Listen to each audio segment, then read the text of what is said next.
Mi nombre es Cristina Sacchetti y les doy la bienvenida a la clase de bacterias patógenas entéricas. Dentro de las enterobacterias que son patógenas entéricas, tenemos los biotipos de Escherichia coli, el género Salmonella y el género Shigella. De las enterobacterias hablaremos del género Campylobacter, en especial de Campylobacter jejuni. Las bacterias patógenas entéricas, por lo general, ingresan al organismo con los alimentos o aguas contaminadas y son capaces de producir infecciones gastrointestinales luego de atravesar una serie de barreras naturales. Por ejemplo, en la boca se encuentra flora normal que puede competir con los patógenos entéricos por el sitio de colonización o por los nutrientes. También tenemos lisosimas, hay inmunoglobulinas que pueden inactivar a los patógenos y mecanismos como la dilución y la descamación del epitelio que van a excluir a los patógenos. Si, aún así, estos patógenos llegan al estómago, aquí se encuentran con una barrera muy importante, que es el bajo pH. Esta característica del órgano, el bajo pH, inactiva la mayor parte de los microorganismos ingeridos. Por lo tanto, acá vamos a incorporar un concepto. En la mayoría de los casos, para que los patógenos entéricos produzcan la infección intestinal, la dosis infectante tiene que ser muy alta, es decir, se deben ingerir altos números de patógenos. Sin embargo, vamos a ver que algunos microorganismos pueden resistir el pH bajo del estómago. En este caso, la dosis infectante va a ser mucho más baja. Lo vamos a ver con los ejemplos durante la clase. Pasada la barrera del estómago, el patógeno llega al intestino y en el intestino delgado va a encontrar también barreras defensivas. Por ejemplo, los movimientos peristálticos. Es decir, que un patógeno entérico, para producir infección al intestino, tiene que tener por lo menos características de adherencia importantes. Las sales biliares también se encuentran presentes en este órgano. Los patógenos entéricos son, por lo general, resistentes a las sales biliares. De hecho, como veremos en algunos ejemplos, los medios de cultivo para identificar a los patógenos entéricos todos tienen sales biliares como parte de sus componentes. En el intestino grueso también el patógeno entérico puede encontrar una barrera defensiva, los movimientos peristálticos también, y la flora normal es mucho más abundante en el intestino grueso que en el intestino delgado. En resumen, el establecimiento del patógeno va a depender básicamente de la dosis ingerida, de su resistencia o no a los ácidos y su resistencia a las sales biliares. El cuadro clínico va a depender del sitio anatómico de la infección. Aquellas infecciones que se producen a nivel del intestino delgado, donde se reabsorben y secretan alrededor de 9 litros de agua diarios, van a ocasionar diarreas acuosas profusas, mientras que las infecciones a nivel del colon van a producir un cuadro clínico diferente, conocido como disenterías.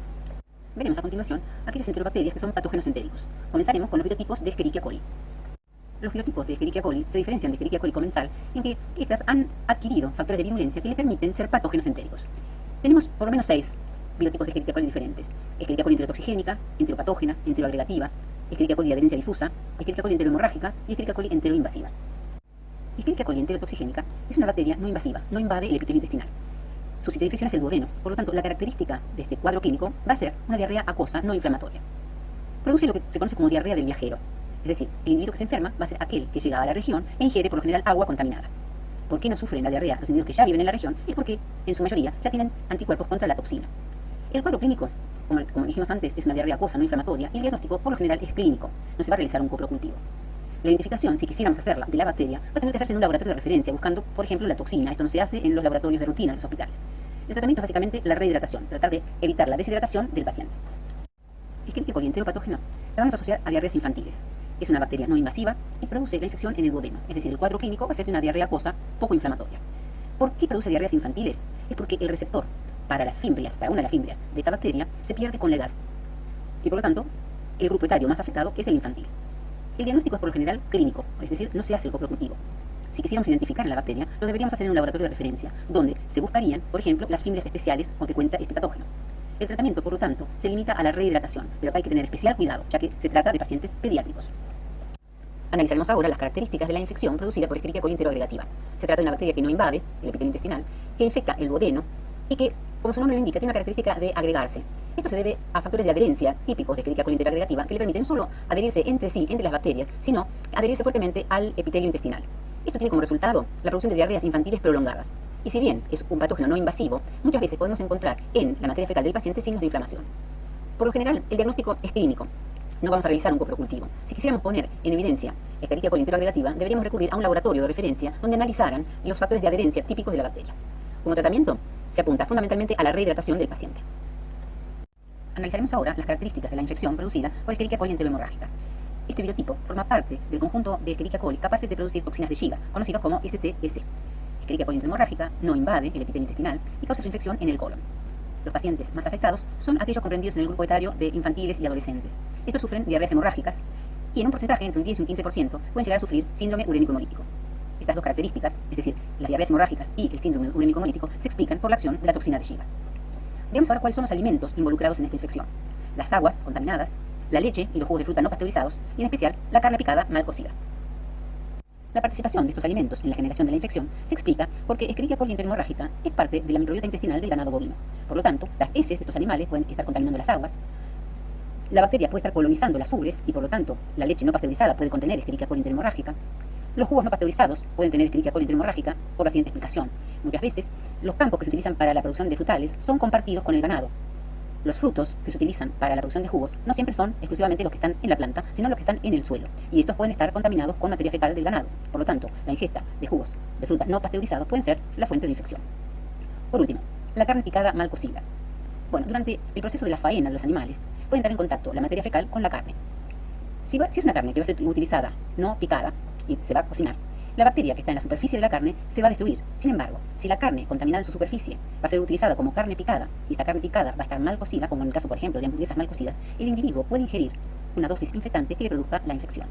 Acá debo recordar que Escherichia coli enterohemorrágica es una bacteria que es resistente a la acción de los ácidos, por lo tanto, la dosis infectante es muy pequeña. A diferencia de lo que vimos para los virotipos de Escherichia coli anteriores, las infecciones por Escherichia coli enterohemorrágica tienen un diagnóstico microbiológico. Es decir, que vamos a hacer un coprocultivo para aislar el microorganismo y lo vamos a identificar, ya sea por serotipificación o por la presencia de la toxina. Esto lo vemos en más detalle en las próximas diapositivas. En cuanto al tratamiento, el tratamiento va a ser por un lado sintomático, es decir, vamos a tratar los síntomas que presente el paciente. Por ejemplo, si el paciente sufre síndrome urémico hemolítico, posiblemente tengamos que asistirlo en su función renal. Ese paciente a lo mejor va a necesitar de diálisis. En cuanto al tratamiento antibiótico, no está recomendado, ya que un tratamiento antibiótico puede liberar mayor cantidad de toxina en el intestino del paciente. El serotipo O157H7 es el que en Argentina se asocia con más frecuencia a la generación de síndrome urémico hemolítico en los pacientes infectados. Esta bacteria es incapaz de fermentar el sorbitol, por lo tanto, esta característica se utiliza para su identificación. Por ejemplo, si sembramos materia fecal de un paciente infectado con Escherichia coli O157H7 en un agar conteniendo sorbitol, como es el McConkey sorbitol, las colonias no fermentadoras aparecen de un color translúcido, como lo indica la flecha, mientras que las colonias fermentadoras de sorbitol aparecen de un color rojo intenso. Existen otros medios cromogénicos que nos permiten identificar este biotipo. Estos son solamente dos ejemplos. En algunos aparecen las colonias verdosas, como en el caso del Crom ID, en otras, como en el caso del Crom agar, las colonias de Escherichia coli O157 aparecen de un color malva. Otro método que podemos utilizar para identificar al patógeno es la serotipificación. Recuerden que cuando hablamos de serotipificación, estamos hablando de la metodología que utiliza anticuerpos disponibles comercialmente dirigidos contra antígenos de superficie de las bacterias. En este caso, estamos hablando del antígeno O, es decir, de la parte polisacarídica del lipopolisacárido, y del antígeno H, es decir, del antígeno flagelar. Como dijimos anteriormente, el serotipo O157H7 es el más frecuente asociado al síndrome urémico hemolítico, pero hay otros, como por ejemplo el O26H11 o el O111H8 o el O111NM. En este caso, NM indica que la bacteria es no mótil, es decir, que no reacciona con ninguno de los antígenos flagelares. Esta metodología, es decir, la serotipificación, se lleva a cabo a partir de colonias aisladas de la muestra cultivada del paciente. Contamos también con métodos que nos permiten identificar las toxinas de Shiga producidas por las cepas de Escherichia coli. Sepan que existen al menos dos toxinas de Shiga, toxina Shiga 1 y 2, también conocidas como verotoxina 1 y 2. Estos métodos son métodos rápidos de detección de toxina directamente de materia fecal. Se trata de métodos inmunocromatográficos.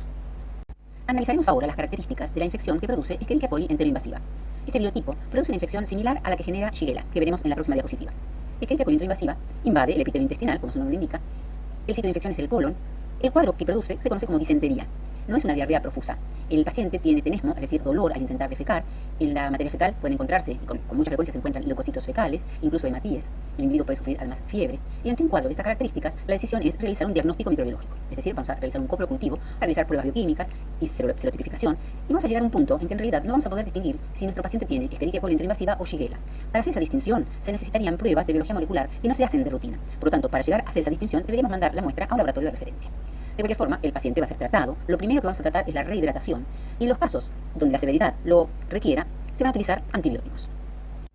Como dijimos antes, el individuo que sufre una infección por Shigella tiene el mismo cuadro clínico que el individuo que sufre una infección por Escherichia coli enteroinvasiva. Esta bacteria, al igual que la anterior, es invasiva, infecta el colon, produce disentería, el paciente tiene dolor al defecar, o sea, tenesmo, puede tener fiebre. La materia fecal va a ser, como lo vamos a ver en la próxima diapositiva, con características francamente inflamatorias. Vamos a decidir hacer, como en el caso anterior, el coprocultivo. Vamos a realizar las pruebas bioquímicas, vamos a realizar serotipificación. En este punto, a través de la serotipificación, tal vez yo pueda, sí, distinguir Shigella en materia fecal de mi paciente. Entonces, en algunos casos, con la ayuda, por ejemplo, de la serotipificación, yo voy a poder identificar al patógeno. En algunos otros casos no, lo vamos a ver en la próxima diapositiva. Entonces, nos encontramos frente a un caso de disentería. ¿Sí? A nuestro paciente vamos a hacerle distintos tipos de pruebas. Por ejemplo, si analizamos la materia fecal de este individuo, vamos a ver que tiene una franca respuesta inflamatoria, con presencia de glóbulos rojos y de glóbulos blancos en materia fecal. Sembramos la muestra para realizar el coprocultivo en muy diversos medios de cultivo. Acá solamente le pongo un ejemplo, que es el agar SS, que se utiliza para distinguir Salmonella y Shigella. En el caso de Salmonella, como lo vamos a ver en las próximas diapositivas, Salmonella tiene la capacidad de producir colonias negras por acción del sulfuro de hidrógeno. Eso lo vemos en unos minutos. Shigella o Escherichia coli enteroinvasiva en agar SS van a aparecer como colonias translúcidas. Vamos a realizar de las colonias aisladas distintas pruebas. Vamos a poder realizar pruebas bioquímicas. Aquí, en algunos casos, va a haber pruebas bioquímicas determinantes que me van a permitir identificar Shigella. Pero en otras, pruebas bioquímicas son compartidas entre Shigella y Escherichia coli enteroinvasiva y no voy a poder distinguirlas. En cuanto a la serotipificación, recuerdan como lo vimos en el caso de Escherichia coli hemorrágica, que hacemos serotipificación identificando los antígenos O, el antígeno H. En este caso, la serotipificación va a estar limitada solamente a la detección de los grupos O, o sea, del antígeno O, porque tanto Shigella como Escherichia coli intrainvasiva son no mótiles, no tienen flagelo, por lo tanto no van a mostrar ese antígeno. Con la serotipificación, yo voy a poder determinar si mi individuo tiene infección por Shigella dysenteriae, Zoonoei, Flexneri o Boydii, que son las 4 especies de Shigella, yo las voy a poder distinguir por serotipificación. Pero en algunos casos, el antígeno O es compartido también con Escherichia coli interinvasiva. Por lo tanto, vamos a poder tener casos de individuos que no vamos a poder saber si el individuo tiene Shigella o Escherichia coli interinvasiva, pero va a ser alguna de esas dos. Yo voy a poder estar seguro que el individuo no tiene, por ejemplo, una infección por Campylobacter o por Salmonella. El individuo va a tener una infección o por Shigella o por Escherichia coli interinvasiva. Hasta ahí, en el laboratorio, voy a poder llegar a hacer la identificación del patógeno. Como dijimos antes, si yo quisiera por razones epidemiológicas distinguir cuál es el patógeno, debería llevar la muestra a un laboratorio de referencia para realizar pruebas de biología molecular. A partir de las diferencias en el antígeno O, las especies de Shigella se pueden clasificar en tipos y subtipos. Shigella dysenteriae del tipo 1 tiene la característica de ser la única hasta el momento de sintetizar toxina de Shiga. Por lo tanto, un paciente en el cual identifiquemos la infección por Salmonella dysenteriae del tipo 1 tiene el riesgo de sufrir síndrome urémico hemolítico. En nuestro medio, sin embargo, la más frecuentemente aislada es Shigella flexneri, seguida por Shigella Zoonoei. En el caso de que el paciente requiera el tratamiento antibiótico, recordemos que esto va a depender de la severidad del cuadro. Aun cuando el paciente tenga una infección por Shigella dysenteriae del tipo 1, vamos a poder tratarlo con antibióticos, porque la toxina de Shiga, en el caso de Shigella dysenteriae del tipo 1, no está codificada en un fago, sino que está codificada en el cromosoma. Analizamos ahora las infecciones causadas por el género Salmonella. Para empezar, la nomenclatura de este género es bastante compleja. Hoy se acepta que el género Salmonella tiene una única especie, entérica. Esta especie tiene más de 2000 serovariedades, entre ellas la serovariedad Enteritidis y tif, que es de las que vamos a hablar en esta clase. Para simplificar la nomenclatura, que en rigor de verdad debería ser Salmonella entérica serovar Enteritidis o Salmonella entérica serovar tifi, nosotros nos vamos a referir a Salmonella Enteritidis y Salmonella tifi. Salmonella enteritidis y Salmonella tifi difieren tanto en el reservorio como en la patología que producen. Salmonella enteritidis es microbiota normal intestinal de los animales. Está presente en el intestino de aves, de ganado, de reptiles, de peces, de anfibios. Y la patología que va a causar en el humano es enterocolitis. Los alimentos involucrados, en este caso, pueden ser aguas contaminadas con materia fecal de los animales, huevos crudos, leche no pasteurizada. En el caso de Salmonella tifi, el único reservorio es el humano enfermo. Por lo tanto, la infección va a estar asociada a aguas contaminadas, alimentos contaminados o fomites contaminados con materia fecal del humano enfermo. El cuadro clínico que produce Salmonella tifi es la fiebre tifoidea. Salmonella enteritidis, como el resto de los integrantes del género Salmonella, es un patógeno invasivo, es decir, va a invadir el epitelio intestinal. Salmonella enteritidis produce una infección en el íleo, y el cuadro clínico que causa es la enterocolitis. Como ya dijimos, los alimentos involucrados en esta infección pueden ser aguas contaminadas, leche no pasteurizada, alimentos de origen aviar como huevos consumidos crudos, por ejemplo, en mayonesas caseras. El diagnóstico va a ser microbiológico, es decir, vamos a realizar un coprocultivo y, si es posible, vamos a analizar también los alimentos. Podemos cultivar los alimentos. La bacteria va a poder ser identificada en un laboratorio de rutina, con pruebas bioquímicas, serotipificación, vamos a realizar el antibiograma. Y el tratamiento, básicamente, apunta a la rehidratación y, si el caso lo amerita, al uso de antibióticos. Los síntomas de una enterocolitis por Salmonella enteritidis pueden comenzar 24 o 48 horas luego de consumido el alimento contaminado. El individuo puede sufrir náuseas, vómitos, fiebre, dolor abdominal y diarrea, que al observarse al microscopio vamos a encontrar que es una diarrea inflamatoria. Vamos a encontrar leucocitos fecales. Vamos a realizar un coprocultivo. La materia fecal se va a cultivar en diversos medios. Acá el ejemplo que les doy es cómo aparecen las colonias de Salmonella en el agar SS. Son colonias en forma de ojo de pez, porque el centro de la colonia es negro. Esto se debe a la precipitación de sulfuro de hierro. Salmonella produce ácido sulfídrico que en contacto con el hierro, que está formando parte del agar SS, precipita y forma el centro negro de las colonias característico de Salmonella. Podemos realizar serotipificaciones a nivel del laboratorio de rutina. En este caso, Salmonella es una bacteria móvil, o sea que vamos a poder determinar antígenos O y H. De acuerdo a la serotipificación podemos reconocer las diferentes serovariedades.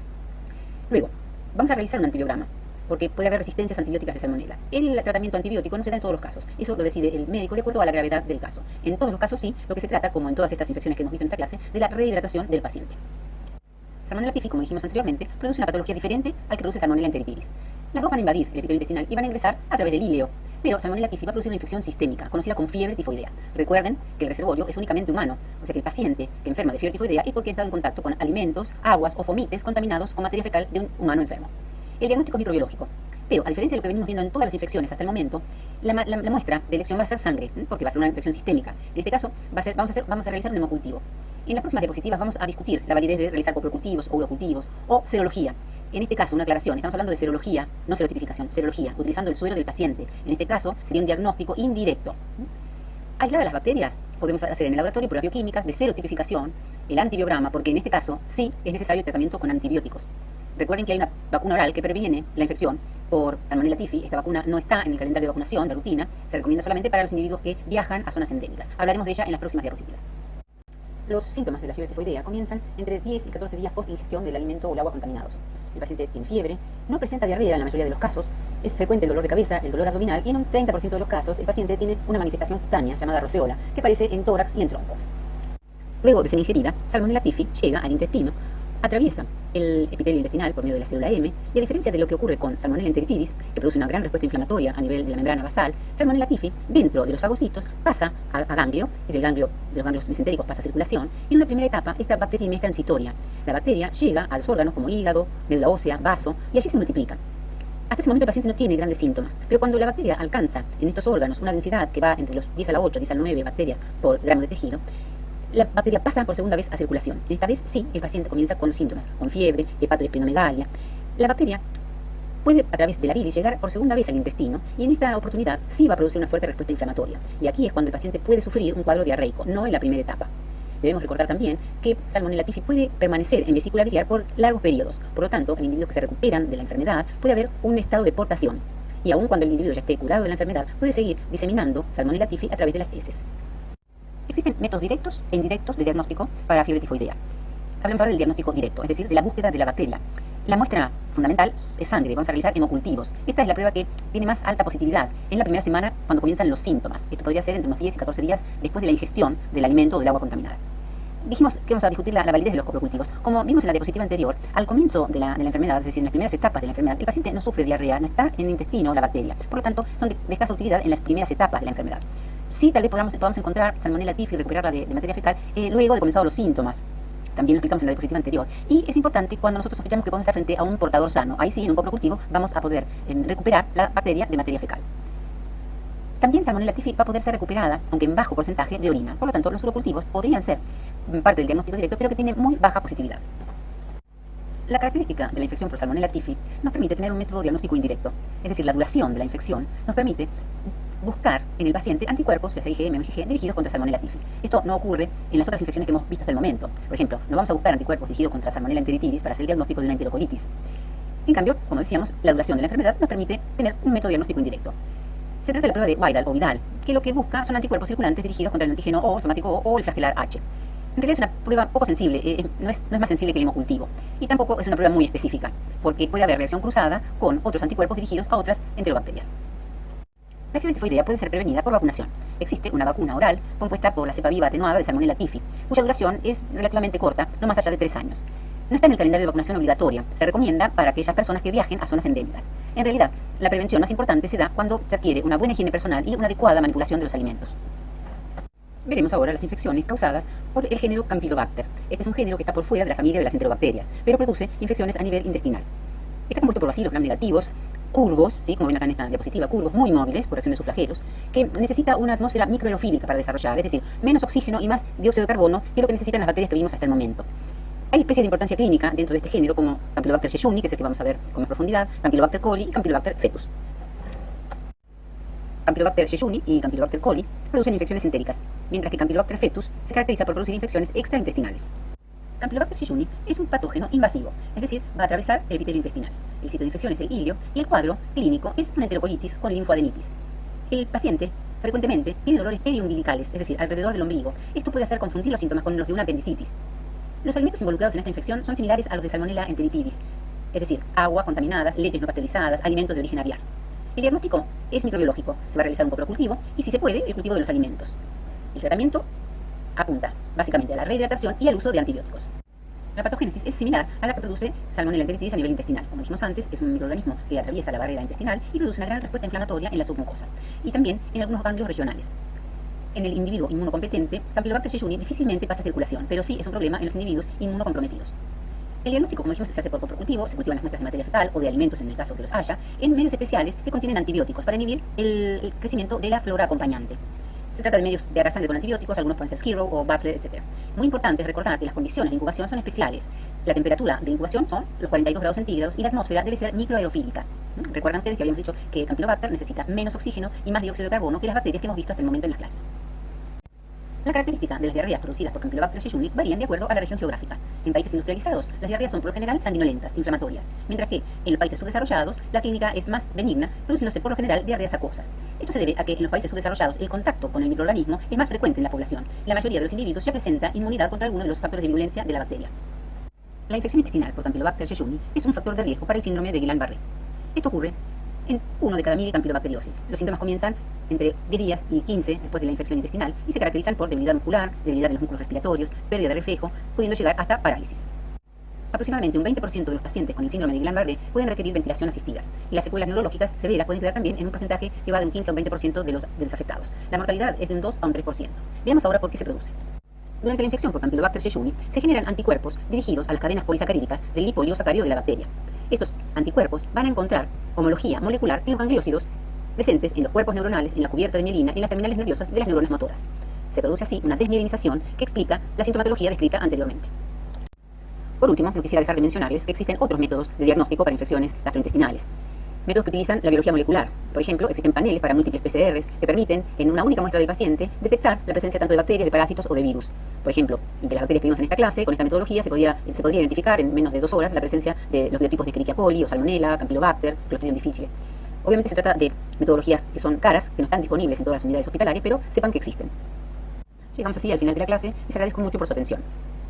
Buenos días. En esta clase vamos a hablar sobre parasitosis entéricas. Los objetivos de esta clase son 3. En primer lugar, identificar cuáles son los factores que contribuyen a la transmisión, establecimiento y patogenia de la enteroparasitosis. En este contexto también vamos a identificar cuáles son las más adecuadas medidas de profilaxis para evitar la transmisión. Durante el transcurso de la clase vamos a repasar algunos aspectos bioquímicos y fisiológicos relativos al aparato digestivo y su relación con la parasitosis. Vamos a repasar los estadios infectantes y días de infección y los vamos a asociar a la profilaxis. Vamos a determinar cuál es la localización de los distintos enteroparásitos, asociarlos a la patogenia y, por lo tanto, a las posibilidades de diagnóstico presuntivo a partir del desarrollo de patología y manifestaciones clínicas más relevantes. Y, por último, a partir de todos estos aspectos vamos a determinar cuáles son los más adecuados abordajes para el diagnóstico de la enteroparasitosis. Estos conceptos se extenderán en el seminario respectivo. En esta diapositiva se señalan las características bioquímicas y físico-químicas del tracto gastrointestinal y vías biliares. Independientemente de su función en los aspectos digestivos, muchas de las características físico-químicas y bioquímicas contribuyen a limitar la infección por agentes bacterianos, virales y parasitarios, de modo tal que la alteración de estos parámetros puede dar lugar al establecimiento de una infección. Dichas alteraciones pueden ser producidas por el propio agente infeccioso a posteriori de la infección o pueden estar vinculadas con alteraciones en la dieta u otros factores, incluyendo comorbilidades, tanto de origen infecciosas como no infecciosas. Como recordarán, es fundamental desde el punto de vista de la transmisión, muchos de estos estadios se desarrollan en el medio ambiente, al cual contaminan y del cual el ser humano en contacto puede adquirir la infección, sea en forma directa en contacto con la tierra, como vamos a ver luego, o en contacto con alimentos contaminados por dichos estadios parasitarios. Esta diapositiva ilustra mediante fotografías la morfología de dos parásitos que clásicamente se encuentran en población pediátrica. Por un lado, Giardia bovenaris, que es un parásito cosmopolita, es decir, se haya distribuido prácticamente en cualquier latitud y longitud, y por otra parte, Ascaris lumbricoides, que es el nido nematode de regiones templadas. Como vamos a ver luego, algunos de los estadios que se muestran en esta diapositiva pueden ser observados mediante métodos de diagnóstico directo, en tanto que otros solamente se muestran con carácter ilustrativo, como por ejemplo la presencia de larvas de Ascaris lumbricoides en pulmón. Esto último no es un hallazgo habitual en el diagnóstico parasitológico. En esta diapositiva se reseñan las posibles fuentes de infección y los distintos estadios parasitarios que pueden estar en las mismas. Por ejemplo, en el agua podemos encontrar huevos y quistes, me refiero al agua de bebida a través de la cual ingresan estos elementos parasitarios al aparato digestivo. Por otra parte, en el suelo también podemos encontrar huevos, quistes y larvas, en general como consecuencia de las prácticas de fecalismo, es decir, de deposición de materia fecal en el suelo, que luego contribuye a la maduración en el caso de algunos estadios o contribuye a la contaminación indirecta del agua o alimentos. Y por último, alimentos generalmente de origen vegetal que pueden contener quistes y huevos como consecuencia también de las prácticas de fecalismo. De esta diapositiva debería quedar claro que las formas vegetativas de las enterobacterias y particularmente las coliformes son susceptibles al hipoclorito de sodio, lo que habitualmente se llama lavandina, cuando esta está diluida a razón de 5 partes por millón. Importa señalar, sin embargo, que los quistes y huevos de los parásitos no son susceptibles al BI. Por esta razón, es necesario calefaccionar el agua con el objeto de que hierva por lo menos 3 a 5 minutos a fin de destruir a los parásitos. Esto se logra como consecuencia de la desnaturalización de las proteínas, tanto estructurales como funcionales de los estadios huevo y quiste, lo que da lugar a su muerte. Esto da lugar a limitaciones si pensamos en términos de la población afectada, que en general es población de bajos o muy bajos recursos y que por lo tanto su acceso al gas es relativamente limitado o significativamente limitado, con lo cual la práctica de hervir el agua muchas veces se ve impedida, por lo menos en el largo término. Más allá de la resistencia química, los huevos y quistes de los parásitos tienen una significativa resistencia física. Si pensamos en términos de huevos, por ejemplo, de Ascaris lumbricoides, hay estudios que han demostrado que los mismos pueden permanecer viables a lo largo de alrededor de 5 años cuando la temperatura edáfica, es decir, del suelo, es relativamente templada, es decir, entre los 10 y 20 grados centígrados. De ello surge que es necesario realizar un adecuado diseño de los planes de desparasitación, particularmente de los planes de desparasitación masiva, ya que la interrupción prematura da lugar a la ineficiencia de dichos planes. Por ejemplo, si todavía persisten individuos infectados que pueden eliminar huevos después de los planes de desparasitación, o los planes de desparasitación no perduran suficiente tiempo como para desparasitar a la mayor parte de la población, particularmente pediátrica, o, lo que es peor, se suspenden los planes de desparasitación, y esto da lugar a que, como consecuencia de la persistencia de los huevos en el medio ambiente, los individuos se vuelvan a parasitar, todo el esfuerzo económico y social va a ser absolutamente en vano. A medida que los parásitos que se encuentran en el medio ambiente pueden resistir distintas condiciones tanto climáticas como geográficas, ocurre la posibilidad de infección y, una vez infectado, el individuo tiene capacidad para transmitir la infección. Por lo tanto, en este contexto, toma importancia tanto la vía de infección, es decir, el ingreso, como de egreso, es decir, la vía a partir de la cual el patógeno, en este caso los enteroparásitos, salen del individuo infectado, y particularmente el estado en que salen del individuo infectado puede ocurrir que emerjan de los hebeos inmediatamente infectantes, en tanto que otros deban madurar en el medio ambiente. Y esto es importante desde el punto de vista de la dinámica de transmisión. De la misma manera, tener una idea estimativa de la carga ambiental de elementos infectantes,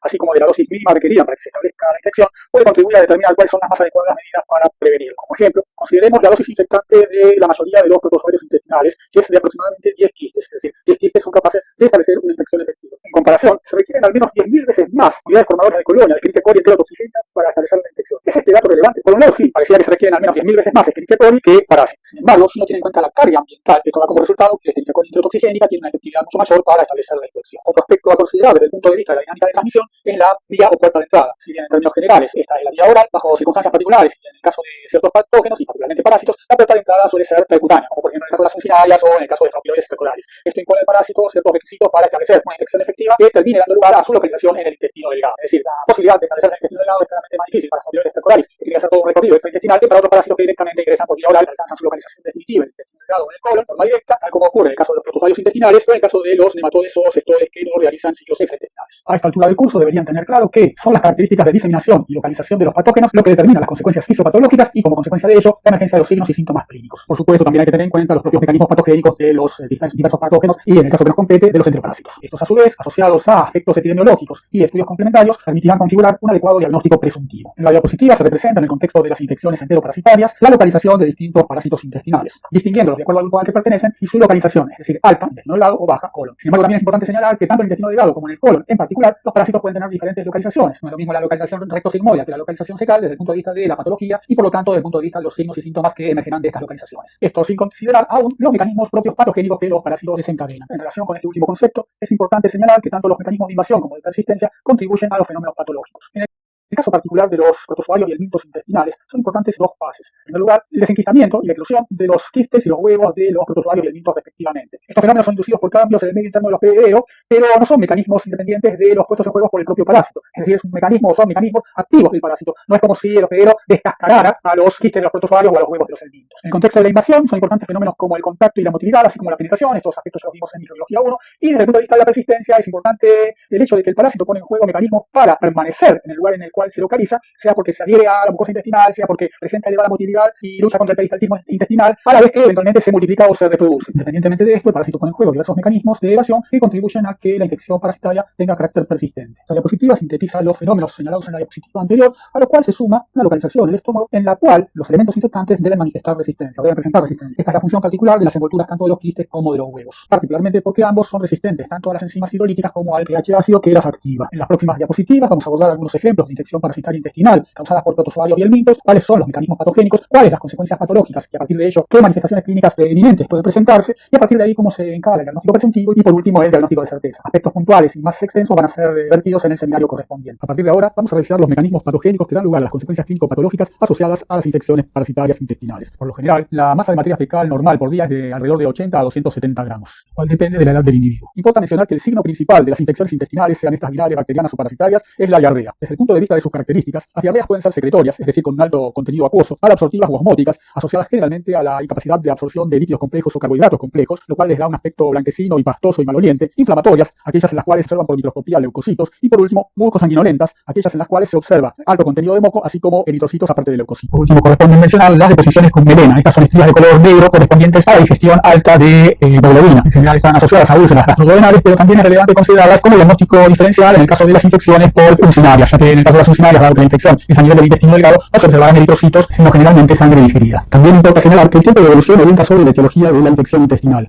En general, las infecciones virales o bacterianas tienen un tiempo de evolución corto, no más de una semana y por lo general entre 4 y 7 días, y se denominan diarreas agudas. En tanto que las infecciones parasitarias suelen tener tiempos de evolución más prolongados, dando lugar a lo que se conocen como diarreas crónicas. Estas diarreas en general tienen una evolución de más de 4 semanas. Habiendo definido entonces los parámetros que permiten establecer el tipo de diarrea y por lo menos hacer un diagnóstico presuntivo inicial respecto a la etiología de la infección, vamos ahora sí a comenzar a desarrollar cada uno de los temas que mencioné previamente. Vamos a comenzar con las infecciones parasitarias intestinales causadas por protozoarios. Como ejemplo, en esta diapositiva vemos un diagrama de microfotografías relativas a Cryptosporidium pallidum por un lado y a Entamoeba histori. Respecto a Cryptosporidium pallidum, importa señalar que habitualmente es un patógeno que produce una diarrea de tipo secretoria. Sin embargo, es interesante señalar que en el contexto de la coinfección por virus de una deficiencia humana, algo que en general suele dar lugar a diarreas significativamente sintomáticas, la diarrea causada por Cryptosporidium pallidum pasa de ser una diarrea de tipo secretoria a diarrea de tipo malabsortiva. Es decir, el mismo patógeno, dependiendo de las condiciones de los pedidos, puede dar lugar a diferentes diferentes manifestaciones clínicas. En el paciente inmunocompetente se lo llama la secretoria de carácter autolimitada, es decir, aguda, y esto es una excepción en relación con lo que ocurre con las infecciones parasitarias, en tanto que en los pacientes inmunocomprometidos, y particularmente los pacientes con SIDA, da lugar a una diarrea malabsortiva. Los mecanismos asociados a esta diarrea malabsortiva están vinculados con procesos cloadotópicos que induce el parásito en el contexto de la confección por el virus de la inmunodeficiencia humana. Este fenómeno parece ser mediado por el transactivador de la transcripción del virus de la inmunodeficiencia humana, lo cual da lugar a la apoptosis de los enterocitos, a la atrofia vellocytaria a nivel de las vellosidades y por lo tanto al disminuir la actividad de desacaridasa y de lipasa que se encuentran expresadas en las células apicales de las microvellosidades, los núcleos complejos y los disacáridos no pueden ser absorbidos. Una situación análoga tenemos en el caso de Giardia intestinalis, tanto en un paciente coinfectado por el virus de la inmunodeficiencia humana como en un paciente que no lo está y que sufre una infección crónica. En este caso el parásito promueve una intensa reacción inflamatoria en la mucosa que da lugar a la muerte por apoptosis de las células enteroepiteliales y por lo tanto proceso similar al que mencioné para el caso de la criptosporidiósis. En la imagen de la izquierda se muestra una microfotografía electrónica de transmisión en la que con asteriscos están señalados las células en las que se están albergando los parásitos intracelulares y también se observa que hay sectores en los que la mucosa ha perdido las microvellosidades o ha sufrido atrofia vellocitaria. Por otra parte, en el centro se muestra el diagrama de lo mencionado desde el punto de vista de la confección por el virus de la inmunodeficiencia humana y criptosporidio. En la imagen de la derecha, por otra parte, vemos tres micrografías, arriba, abajo y abajo a la derecha, que muestran las lesiones causadas por entamoeba histolítica, un parásito que se localiza en el colon y que, como recordarán de microbiología 1, causa úlceras intestinales. Por otra parte, arriba a la derecha, en la imagen se observa el aspecto de las úlceras mediante una videocolonoscopía. Como recordarán, estas úlceras tienen el típico aspecto de úlceras en botón de camisa, es decir, angostas en el ápice, ensanchadas en su base. La próxima diapositiva resume mediante un esquema los diversos mecanismos mencionados y las consecuencias clínico-patológicas a las que estos mecanismos dan lugar.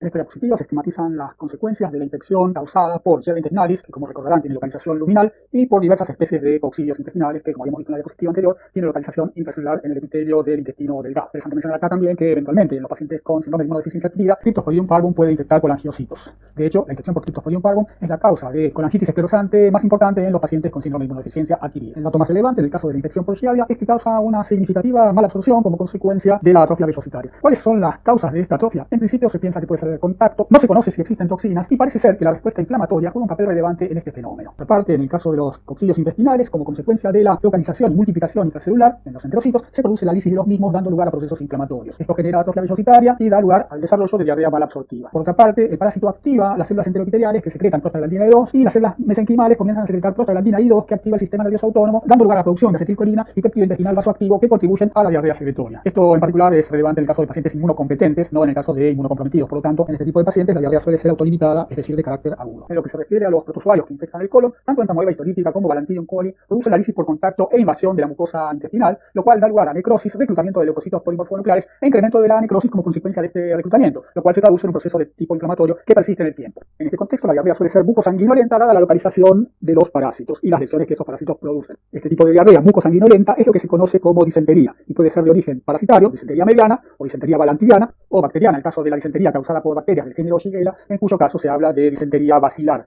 Por lo tanto, hay que hacer diagnóstico diferencial entre ambos tipos de infecciones. Al igual que en el caso de los protozoarios, la persistencia de los helmintos juega un papel significativo desde el punto de vista del desarrollo de la patología y en consecuencia de las manifestaciones clínicas que la infección desencadena. Sea el caso de Ascaris lumbricoides, cuya elevada motilidad le permite luchar contra el peristaltismo intestinal, o el de las uncinarias, cuyos elementos bucales cortantes le permiten adherirse a la mucosa intestinal, o el caso de las hembras de Strongyloides stercoralis, que se localizan dentro de la mucosa intestinal, cualquiera de estos mecanismos da lugar a procesos de persistencia que contribuyen al desarrollo de reacciones inflamatorias o fenómenos de tipo irritativo locales, a los cuales se suma claramente el acervo antigénico de estos parásitos que contribuyen al desarrollo de una respuesta de tipo TH2, que es la que va a dar lugar a un incremento significativo del peristaltismo intestinal. Y es este aumento del peristaltismo intestinal uno de los factores que contribuye al aumento de la frecuencia de las deposiciones en lo que se considera como diarrea. Sea porque invaden la mucosa como en el caso de Strongyloides stercoralis o en el caso de Hymenopteris pinnana, dicha invasión produce un proceso inflamatorio que da lugar a diarrea. Por otra parte, el contacto con la mucosa a través de mecanismos de continuo golpeteo con la misma, de parásito claramente luminal como Ascaris lumbricoides, genera un proceso irritativo. Y por último, como mencioné previamente, las uncinarias generan por contacto un fenómeno traumático a partir de la presencia en estos parásitos de placas o dientes cortantes que utilizan para acceder a su mucosa y a los vasos sanguíneos a fin de alimentarse con plasma y eritrocitos. Esto lleva a la necrosis de las células de la mucosa y como consecuencia al reclutamiento de leucocitos polimorfonucleares neutrófilos entre otras células inflamatorias. Aparte de esto, dicho contacto genera microhemorragias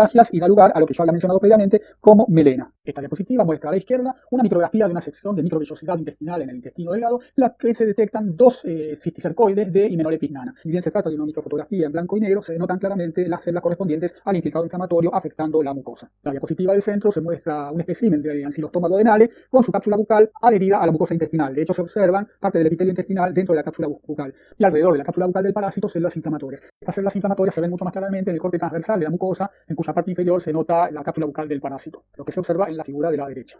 Antes de establecerse en el intestino delgado, los geolmintos realizan lo que se conoce como ciclo de luz y que ya hemos visto en microbiología 1. Como consecuencia de ello, llegan hacia el pulmón donde se desarrolla el síndrome de Loeffler. Esta es una forma de eosinofilia pulmonar caracterizada, entre otras cosas, por el desarrollo de disnea, jadeo, tos, ocasionalmente erupción cutánea y fiebre. Es importante señalar que, con la excepción de los infiltrados inflamatorios migrantes en pulmón, todos los signos y síntomas mencionados pueden estar presentes en intoxicaciones medicamentosas y en procesos alérgicos, de modo tal que en este contexto es necesario realizar el diagnóstico diferencial. La fase migratoria y de tránsito por el pulmón se caracterizan por una variable eosinofilia periférica que depende del agente etiológico, y bien la eosinofilia es un rasgo que caracteriza esta manifestación, es importante señalar que la misma es leve o moderada, oscilando entre el 5 y el 20%, cuando, por ejemplo, en las eosinofilias inducidas por alergia de tipo medicamentoso pueden llegar hasta el 40%. Si uno realiza placas radiográficas a lo largo del tiempo, verá que los infiltrados no tienen un desarrollo centrífugo como ocurre con las infecciones bacterianas, sino que van modificando su posición a lo largo del tiempo. En general, este cambio de posición es claramente ascendente desde la base del pulmón hacia el árbol respiratorio. En esta diapositiva se esquematizan a la izquierda los eventos que ocurren durante la infección por el parásito Strongyloides stercolaris, que, como recordarán, ingresa a través de la vía percutánea. Por otra parte, a la derecha, en la parte superior y media, se señalan los cambios que ocurren a nivel del pulmón como consecuencia de la migración larvaria. Puede observarse claramente que entre el día 0 y 5 de la infección hay un aumento del nivel de infiltrado desde el lóbulo inferior hacia el lóbulo superior derecho del pulmón, lo cual concuerda con el fenómeno de migración hacia el árbol respiratorio desde la base. Por último, en la imagen inferior corresponde a una microfotografía del parénquima y un alvéolo pulmonar en el que se observan una larva de Strongyloides y un intenso infiltrado inflamatorio de características eosinófilas abarcando todo el parénquima y rodeando la larva. A diferencia de lo que ocurre con los helmintos que habitan en el intestino delgado, particularmente los helmintos que se localizan en el colon no realizan un ciclo de migración extraintestinal de manera natural. Por lo tanto, los mecanismos patogénicos y la patología emergente de los mismos suele estar limitada a la localización colónica. En el diagrama de esta diapositiva se esquematizan la patogenia y las consecuencias de los mecanismos patogénicos asociados a las infecciones por Trichuris trichura y Enterobius vermicularis. En primer lugar, en el caso de Trichuris trichura, el contacto a través de las lancetas da lugar a fenómenos de necrosis e inflamación por reclutamiento de leucocitos polimorfonucleares que intensifican el fenómeno de necrosis. En términos generales, la necrosis se ocurre en todo el trayecto colónico, suele dar lugar a diarrea. Pero si esto ocurre en la porción distal, particularmente en la rectosigmoidea, se suele manifestar disentería. Aparte de esto, en infecciones de carácter muy prolongado y como consecuencia de la persistente estimulación de los plexos mentéricos, particularmente en la región rectosigmoidea, puede ocurrir prolapso rectal, que generalmente está asociado también al fenómeno de desnutrición del paciente, siendo ambos fenómenos, la hiperestimulación de los plexos mentéricos y la desnutrición, factores que contribuyen a la relajación de los músculos esfínteres externo e interno, dando lugar al prolapso. Como podemos ver de los ejemplos que mencioné hasta el momento, la infección parasitaria intestinal cursa con un cuadro típico que es la diarrea. Y esta diarrea en general tiene como características el hecho de ser promovida por componentes inflamatorios que se desarrollan al nivel de la mucosa intestinal. Tiene que quedar bien en claro, sin embargo, que esta inflamación que se produce en la mucosa no se traslada necesariamente a la composición de la materia fecal, en el sentido en que una cosa es que ocurra inflamación a nivel de la mucosa y otra cosa es que la diarrea per se considere una diarrea inflamatoria como consecuencia de la presencia en la materia fecal de leucocitos. Esto ocurre solamente en general en las infecciones colónicas por entamoeba historítica y raramente en las infecciones por Trichuris trichura. Un par de diapositivas que siguen vamos a ver que la diarrea no es el único signo o síntoma que pueden aparecer en las infecciones causadas por helmintos intestinales, ya que estos, dependiendo de la carga parasitaria o de su tamaño, pueden dar lugar a otras patologías. El ejemplo que vamos a tratar corresponde al Ascaris lumbricoides, ya que este parásito permite entender cuáles son las consecuencias patológicas en función del gran tamaño del parásito, así como de la carga parasitaria. En el esquema de la diapositiva se representa a adultos de Ascaris lumbricoides en el intestino delgado, causando obstrucción y como consecuencia de ello un síndrome de abdomen agudo. ¿Cuáles son las causas para el desarrollo de este cuadro clínico? En primer lugar, el parásito mide entre 10 y 20 centímetros de longitud, dependiendo de si es un macho o una hembra plenamente desarrollados. Unos pocos parásitos de este tamaño no ejercen significativo efecto sobre el lumen intestinal. Sin embargo, en contextos socioeconómicos y ambientales en los cuales pueden ocurrir reinfecciones y particularmente en población pediátrica, la presencia de varias decenas o aún centenas de parásitos en el intestino delgado puede dar lugar a la formación de bolos o ovillos de parásitos que contribuyan a la obstrucción intestinal. Como consecuencia de esto se presenta dolor severo y de tipo cólico a nivel abdominal, sea a la palpación o en forma espontánea. Eventualmente el paciente también puede desarrollar fiebre, sí, como consecuencia del fenómeno obstructivo, hay ruptura de la pared intestinal y siembra de la flora bacteriana hacia el peritoneo. Otra consecuencia asociada a la alta carga parasitaria es la migración ectópica. Por ejemplo, Ascaris lumbricoides tiene la capacidad de migrar hacia el ducto de Wilson o al colédoco, como consecuencia de lo cual puede desencadenar pancreatitis o colecistitis respectivamente. Uno de los signos asociados a la obstrucción colosiana suele ser la ictericia, que en el estudio de laboratorio demuestra incremento de la bilirrubina a predominio directo. No lo ejemplifico en esta clase, pero pueden hacer una búsqueda en la web a los fines de determinar cuáles son las causas por las cuales Enterobius vermicularis causa apendicitis verminosa. En esta diapositiva se muestra en ejemplos fotográficos las consecuencias clínico-patológicas relativas a la carga parasitaria y al tamaño de los parásitos. En la diapositiva superior izquierda muestra un campo quirúrgico en el cual se observa el intestino delgado, bajo el cual se muestran dos tazas en las cuales se han depositado grandes cantidades de Ascaris lumbricoides. A la derecha arriba, por otra parte, se muestra el resultado de una apendicectomía en la cual se puede observar Ascaris lumbricoides. De hecho, hecho la apendicitis por ascaris lumbricoides también es otra complicación debido a la migración ectópica del parásito. Y por último abajo, un estudio ecográfico muestra en el coledo con una imagen compatible con una colecistitis de tipo verminosa, se señala con la flecha la posible presencia de un parásito que por sus dimensiones podría ser ascaris. En esta diapositiva se señalan los factores que contribuyen a la severidad de la enfermedad parasitaria. Uno de los factores es legal. En general se observa que cuanto menor es la edad, más severas son las infecciones. Esto por varias razones. Uno de ellos está señalado en el segundo renglón. Como consecuencia de la corta edad, en general ocurren reinfecciones. Esto en la medida en que los niños particularmente no han adquirido en ciertas etapas de la vida conductas vinculadas con la profilaxis, es decir, evitar el fecarismo, la geofagia, lo cual también está asociado al condicionamiento social. Por otra parte, estas infecciones pueden ser homotípicas, es decir, estar vinculadas con reinfecciones por la misma especie parasitaria, o ser heterotípicas, es decir, estar vinculadas con la infección por otras especies parasitarias, lo cual da lugar a que los niños en general presenten poliparasitismo. Esto es muy frecuente en villamicerias, donde los niños pueden tener infecciones en forma simultánea por vías intestinales, por ascaris lumbricoides, por trichura, y todos estos parásitos, ejerciendo daño a través de distintos mecanismos, contribuirán a que la enfermedad en términos globales sea más severa. Otros factores que contribuyen a la severidad ya los mencionamos en el ejemplo anterior cuando hablábamos de ascaris. Uno de ellos es la carga parasitaria elevada y otro las localizaciones ectópicas.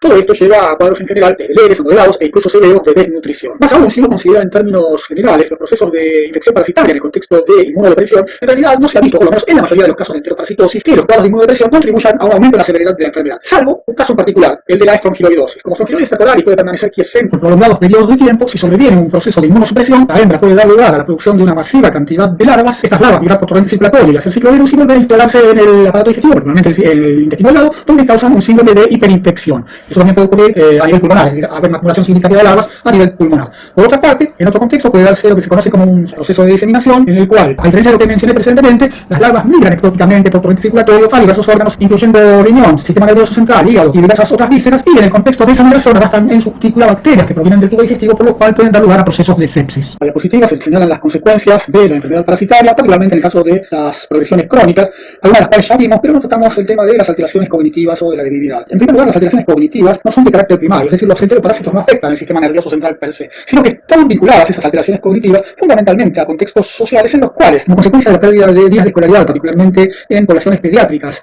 de hogares de bajos recursos económicos, se pierde la capacidad o se pierde la posibilidad de aprendizaje y, lo que es significativamente importante, se pierde muchas veces la posibilidad de alimentarse, dado que por lo menos en parte una de las comidas diarias, el desayuno, es administrado por la escuela, al menos en el caso de la escuela pública. En las próximas diapositivas vamos a conjugar los abordajes que permiten llegar al diagnóstico de certeza. A partir del conocimiento de las variables epidemiológicas, de las variables clínicas y de los resultados obtenidos a partir de estudios complementarios, uno puede delinear un diagnóstico presuntivo. Su objetivo es acotar el posible espectro de agentes etiológicos responsables de las manifestaciones clínicas, es decir, de los signos y síntomas, así como optimizar las estrategias para el diagnóstico de certeza, tanto en cuanto a los abordajes metodológicos como en cuanto al tiempo requerido para su ejecución. Cuando los aspectos epidemiológicos desde el punto de vista del diagnóstico presuntivo de la enteroparasitosis importa en primer lugar, y dada la endemicidad de muchas de las enfermedades enteroparasitarias, conocer el lugar de origen o de residencia del paciente. En segundo lugar, cuáles son las características de su entorno ambiental, es decir, la casa como el ambiente en el que trabaja, el tipo de alimentos que consume, tanto en cuanto a su calidad, si son vegetales, si son animales, si están adecuadamente cocidos o no, y la fuente de agua, particularmente en lo que respecta a la posibilidad de disponer de agua por red o de agua por bomba, es decir, agua de pozo. Algo que, dependiendo de la profundidad del pozo, esta puede no contaminarse con la napa freática. En general, se considera que los pozos seguros son aquellos que obtienen agua a partir de napas de más de 100 metros de profundidad. De la misma manera, las características del suelo, tanto en su domicilio como en el entorno en el cual trabaja, y el tipo de vestimenta, es decir, puede ocurrir que esté trabajando en un área donde sean endémicas las funcionarias y estrongiloides y no tenga un calzado o ropa adecuado como para evitar el contacto del suelo con la piel. Aparte de volcar los datos epidemiológicos y clínicos del paciente, muchas veces es necesario realizar estudios complementarios. Estos pueden ser de laboratorio, como por ejemplo realización de hemograma para determinar si existe anemia o eosinofilia,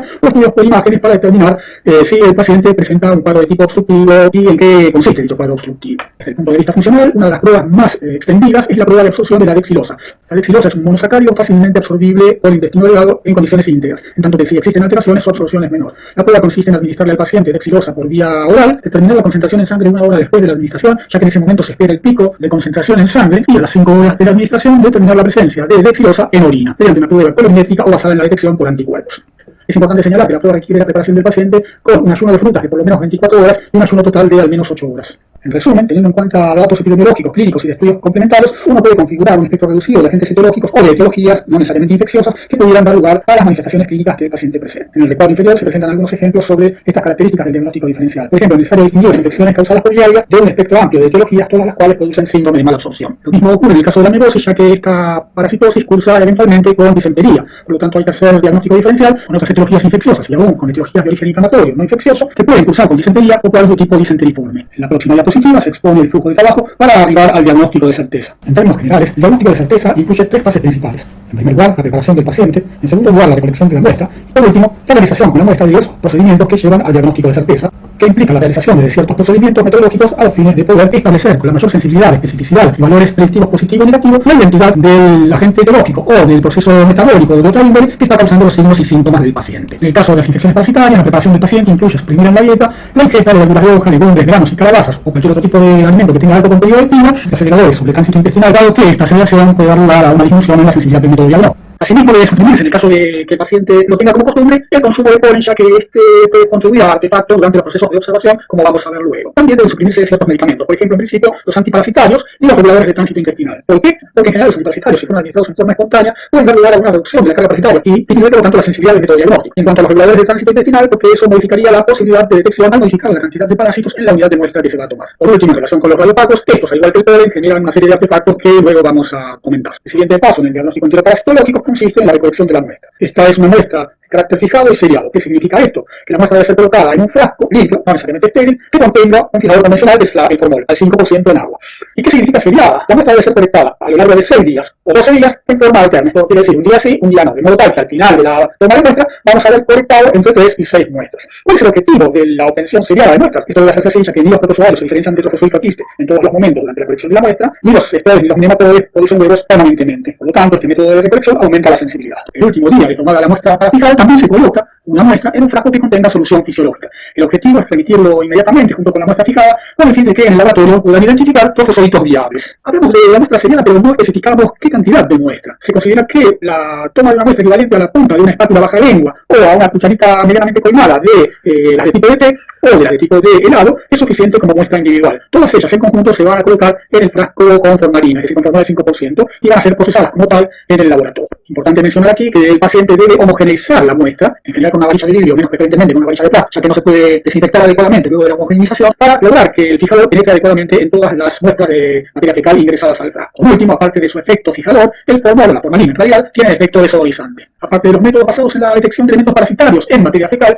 existen métodos específicos para algunas parasitosis. Por ejemplo, en el caso de la infección por Enterobius pedicularis, no se utilizan muestras de materia fecal, sino que, aprovechando el hecho de que el parásito hembra deposita huevos en las márgenes del ano y estos huevos persisten adheridos en la región perianal por un cierto periodo de tiempo, se puede emplear una cinta de celofán engomada con la cara adhesiva hacia el exterior, adherida a una espátula baja lengua, para pasarla alrededor de la región perianal, para colocarla con su cara adhesiva sobre un portaobjetos, a fin de realizar la observación. Esto es adecuado para la población pediátrica, pero en el caso de población adulta que tiene pilosidades, lo que se suele emplear es una gasa embebida en solución fisiológica para luego colocarla en un frasco que contenga formol. Todos estos procedimientos deben ser realizados con guantes, dada la alta infectividad que tienen los huevos de Enterobius. Este procedimiento también se realiza en forma seriada, tomándose al menos 6 muestras, una por día, en general en las primeras horas de la mañana. El procedimiento en cuestión se conoce como la prueba de Graham-Garabuso, y cuando se emplea una gasa se lo conoce como escobillado perianal. Pueden encontrar fácilmente detalles del abordaje metodológico de la técnica de Graham-Garabuso en la web. Como vimos, el procedimiento de toma de muestra implica al final del proceso haber colectado entre 15 y 30 gramos de este material. Claramente no se va a observar todo el material, y existen métodos justamente que permiten concentrar la muestra con dos fines: reducir el volumen de la muestra, la masa de la muestra, y por otro lado aumentar la sensibilidad al permitir que los elementos parasitarios que están distribuidos en toda la masa colectada se concentren en una masa mucho más pequeña. Métodos de concentración más empleados consisten en los métodos de sedimentación, flotación o mixto.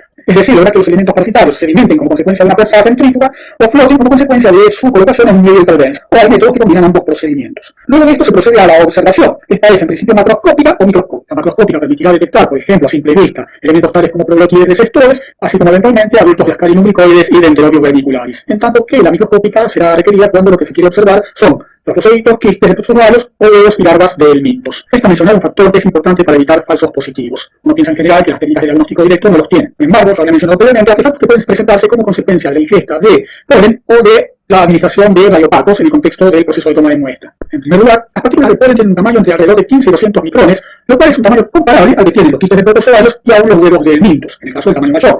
Dada su morfología, puede eventualmente generar confusión, particularmente en observadores poco experimentados. Por lo tanto, se informaría como positiva eventualmente una muestra de un paciente que ha ingerido polen. Esto es, se informaría un falso positivo. Respecto a los radiopacos, estos son sustancias no absorbibles que persisten en el tubo digestivo, en el caso de procedimientos de diagnóstico por imágenes. Y cuando son eliminados, los radiopacos son eliminados como pequeñas miseras que los procedimientos de concentración que vamos a ver luego no eliminan. Eventualmente, nuevamente, en el caso de un observador no experimentado, ser confundidas en función de su tamaño, atribuyéndoles la identidad de quistes. Obviamente, un observador experimentado no tendría esa confusión, dado que la misera carece de estructura interna, en tanto que en los quistes suele haber haber núcleos y suele haber restos del citoesqueleto o aún flagelos que claramente un observador experimentado puede distinguir. Desde el punto de vista de los abordajes para la observación, pueden realizarse montajes húmedos, que significa tomar muestras del material concentrado, colocarlas entre portaobjetos y cubreobjetos y mirarlas al microscopio óptico, en general a bajo aumentos, 100 aumentos finales o 400 aumentos, raramente a 1000 aumentos, o realizar extendidos que serán coloreados con diversos colorantes para permitir la observación, sea de quistes o sea de trofozoitos en el contexto de la materia fecal. En la próxima diapositiva está representado el flujo de tareas que se realizan desde la toma de muestra hasta la observación microscópica. En el diagrama se representa uno de los tantos métodos empleados para la concentración de muestras de materia fecal, que es el método de Telemann modificado. Este método es uno de varios métodos que existen para este procedimiento. En este caso, en lugar de proveerse al paciente formula 5% en agua, se le provee formula 5% en una solución salina, que la densidad final es 1050 gramos por decímetro cúbico. La muestra de materia fecal se coloca en un tubo de centrífuga, a la cual se le agregan 2 mililitros de éter etílico, en realidad dicen diapositiva éter sulfúrico, porque es la forma en la que a partir del alcohol etílico se procede a la preparación del éter etílico. Se centrifuga a cierta velocidad durante un corto tiempo y se forman, como se observa en la imagen de la derecha, 4 capas. La capa inferior contiene restos de materia fecal y la mayor parte de los elementos parasitarios. Luego se encuentra la fase acuosa. En la fase intermedia se encuentran los líquidos y la mayor parte de la bilirrubina concentrada, y en la parte superior la fase de éter etílico, que contiene también gran cantidad de bilirrubina y tomas que tienen un color claro, transparente, a un color amarillento. Se extraen cuidadosamente todas las fases por encima del sedimento para evitar el remezclado y se coloca una pequeña gota de sedimento entre portaobjetos y cubreobjetos para su observación microscópica. En esta última diapositiva, a modo de resumen y conclusiones, se presenta un punteado de los temas que tratamos en la clase. Nada más por el momento, muchas gracias, hasta la próxima.